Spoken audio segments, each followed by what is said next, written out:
വ്യാജരേഖ ചമച്ച് നിയമനം നേടിയെന്ന Kaviyoor panchayat president TK. സജീവന്റെ പരാതിയിലാണ് ചാൻസലർ കൂടിയായ ഗവർണർ തെളിവെടുപ്പ് നടത്തിയത്. ഗവർണറുടെ വസതിയായ രാജ്ഭവനിൽ വെച്ചായിരുന്നു തെളിവെടുപ്പ്. യോഗ്യത സംബന്ധിച്ച എല്ലാ രേഖകളും ഹാജരാക്കിയെന്നും പൂർണ്ണ തൃപ്തിയുണ്ടെന്നും തെളിവെടുപ്പിന് ശേഷം A.V. ജോർജ് പ്രതികരിച്ചു. എല്ലാ രേഖകളും ഹാജരായിട്ടുണ്ട്. എല്ലാ കാര്യങ്ങളും വിശദമായി സംസാരിച്ചിട്ടുണ്ട്.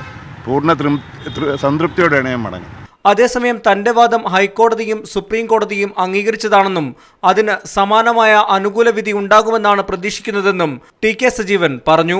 ബന്ധപ്പെട്ട കോടതി എൻ്റെ വാദം ശരിയെന്നാണ് കണ്ടെത്തിയെന്നാണ് എൻ്റെ വിശ്വാസം. അതിനനുബന്ധമായിട്ടാണല്ലോ തെളിവെടുപ്പ് നടന്നത്. അതും ശരിയാകും എന്ന് ഞാൻ പ്രതീക്ഷിക്കുന്നു. കേസിൽ സുപ്രീം കോടതി നിർദ്ദേശിക്കുന്ന ജഡ്ജി അന്വേഷണം നടത്തണമെന്ന ആവശ്യം തള്ളിക്കൊണ്ടാണ് സുപ്രീം കോടതി VC-യെ മാറ്റുന്ന കാര്യത്തിൽ ഗവർണർക്ക് തീരുമാനമെടുക്കാമെന്ന് വ്യക്തമാക്കിയത്. നേരത്തെ ഗവർണർ നൽകിയ കാരണം കാണിക്കൽ നോട്ടീസ് സ്റ്റേ ചെയ്യണമെന്ന A.V. ജോർജിന്റെ ആവശ്യം ഹൈക്കോടതിയും തള്ളിയിരുന്നു. മീഡിയ 1 തിരുവനന്തപുരം.